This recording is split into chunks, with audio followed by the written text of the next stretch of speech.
The 2013 Daytona 500, aka now known as the second worst Daytona 500 in history. You're probably asking, Darian, why are we on this subject once again? It's not just about that race in particular. As a matter of fact, it's about a multitude of them that took place during 2013 Speedweeks, involving Carl Edwards. Edwards' 2012 season was disappointing to say the least, but the one highlight from that season was him winning the 2012 500 pole. Even though his 2012 season was considered a bad year by his standards, 2013 Speedweeks was expected to be his coming out party. But as it turns out, the sequence of events that would take place over the next month on track would lead into what we now know as the worst Speedweeks in NASCAR history. Now, I spoke to his crew chief, Matt Pusha, and I said, what did you fix? Whoa, he says, well, trouble on the back. Trouble on the back once again. The All 9 the of cars. Ambrose goes around, as does the 1. Jamie McMurray, our reigning champion. Brad Keselowski torn up. Regan Smith in the 51. Both the Kasey Penske Kahne's cars. involved. 24, we're done. The 9, here he goes, but right there, he gets pushed into by... That's Carl Edwards. Carl That's the Edwards, 99. car, yeah. And because Marcus Ambrose was second in line, everyone behind him after that happens either checking up or trying to figure out the line through, and that caught up almost everyone. That was a. Can we run that one right there? I think that told us more of a tale right there, what we just saw in that replay. I think Darryl. what I saw was when the 9 started to pull down, the 99 was going to go to the outside and fill the gap, and he clipped him as he goes by.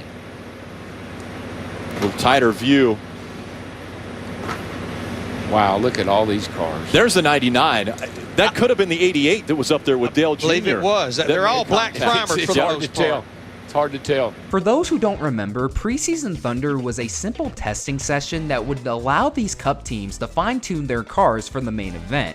The problem is that a multitude of them were clearly damaged, leaving teams already behind the 8 ball because this was the brand new Gen 6 car and a multitude of teams were going to be low on parts to repair them right away. Edwards and the 99 team eventually got theirs repaired, and once they came back to Daytona, it was for the first official practice session of 2013 for the Sprint Unlimited. Less than 10 minutes into the first practice session of the year, and Edwards was just looking to just keep it clean and find some speed for the race that would take place the following night. But instead, right from the get-go, it seemed like all of his karma from 2012 was officially catching up to him for the 2013 season. Oh, trouble. There we go. A bunch of cars. Kurt Busch hard in the wall. Mark Martin in the 55. Gets hit by Montoya. Then gets... Joey Logano was the first car sideways, and it was as a result of contact. That's actually Matt Kenseth. I'm sorry, Yes, you're right. in the 20 car, yes. Came right down in front of the 78 and made contact, and it's on from there. That's what happens with these guys when you run in pack. If something happens up the front, you're going to get in it. Looked like Carl Edwards in the 99 there. Montoya got a good bit of damage as well, and yes, it is the 20 of Matt Kenseth. Half back to the 42 and 29. Watch the 20, easy. Stay straight. So already in the span of a few weeks in both testing and a practice session for a race that isn't a points-paying one, Edwards had not just one but 2 torn up race cars. Even though there were only 2 wrecks that took place, there was nothing to suggest that Edwards was just going to be officially cursed this Speedweeks. With the test session and practice wrecks officially behind them, they can now focus on their main car. Did I go back to the unlimited race the other night? Matt Kenseth. Trouble. Here we go. Newman's around off the Here we front go. bumper of Edwards. Mark Martin gets away. I think Mark may have survived that one. Thank goodness, because that's his 3rd car. Newman looks like he's all right. Got a little damage.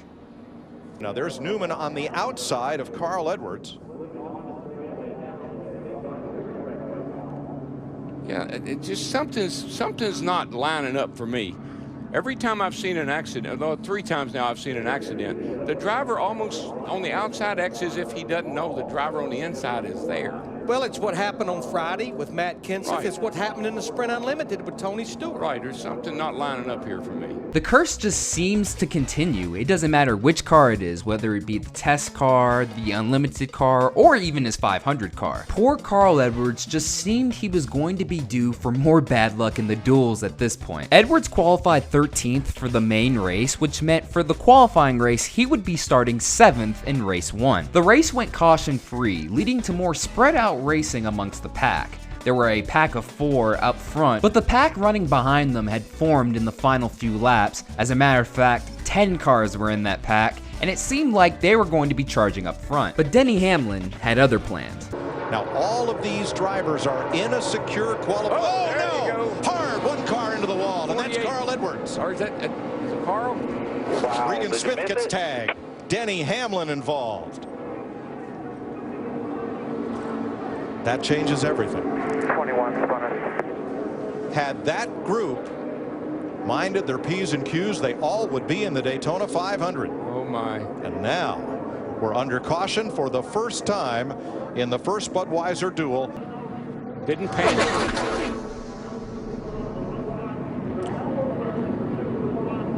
See there, the 11 just gets around.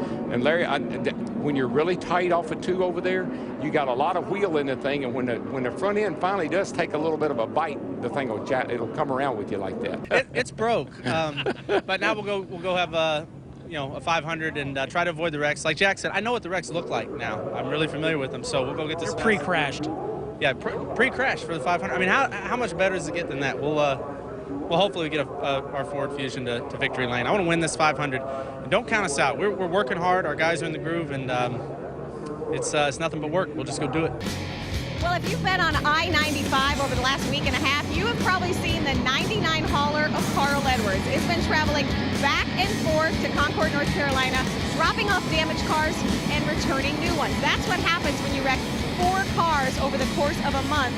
It's been a tough speed weeks for Carl Edwards. He says, I'm done doing the research for everybody else. We are going to keep one intact and put it in victory lane. He goes to the back of the pack with that backup car. He's going to have to do it the hard way. Just a reminder that even after all of that wrecking took place over the course of a month, there was still a main race to be run, the Great American Race, the Daytona 500. Starting all the way back in 36 on what seems like his second or third different car, perhaps Carl Edwards could pull off a Daytona 500 feat that has not been set since Bobby Allison back in the late 80s, starting all the way back from the 30s and winning the race. Unfortunately, there was no real passing in this 500, in large part due to the new car they were running that day, and also Edwards being back in the pack made it 10 times worse. Edwards was relegated to running in the back of the pack all day, and ended the 2013 Speed Weeks doing the one thing him and that team had been known for the entire month. One car down, spinning. Trevor Bayne up to the wall,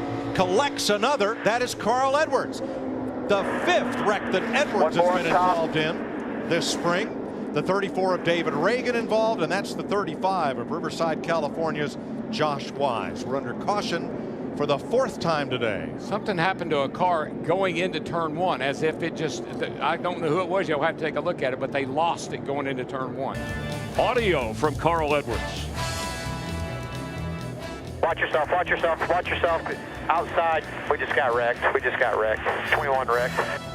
Well, I shouldn't have got out of the line in the first place, but I can tell you riding around up there in line is not a lot of fun. So we're going down the front straightaway here, and I was just looking for a hole to get back in, and somebody got turned sideways, and I ended up running into Trevor. So frustrating. This has not been fun. My guys, they're not quitting though. We're working hard. They've already told me they're ready to go to Phoenix and dominate. We're not getting held down this year. It doesn't matter how many cars we wreck here. We're fighting to the very end. We're gonna go to Phoenix now and win that thing. But it's a very frustrating day for Fastenal. And now just go out there and hopefully cheer on another Ford to victory. His 2013 Speed Week stats are this: 5 wrecks in total, 3 of which were in practice sessions, while the final 2 were in races, thousands of miles being logged on the team hauler to go from Daytona Beach all the way back to North Carolina for spare parts, and capping it all off by finishing 33rd in the Great American Race. I wouldn't wish this type of bad luck on anybody, and especially during Speed Weeks, one of the most important race weekends all year. Why this happened to a driver as nice as Carl Edwards, I will never know. But as it turns out, this story does have a happy ending. Remember how Edwards said they were gonna dominate Phoenix the following week? Well, the following week, they did just that. Edwards led 122 laps en route to winning that season's Subway Fresh Fit 500 in the Subway car. The 2013 season was viewed as a comeback year for Carl Edwards, but let's not forget, it was also the year he had the worst speed weeks in history. And once again, that'll do it for another video. Thank you guys so much for watching. This is Black Flags Matter. Catch you next time.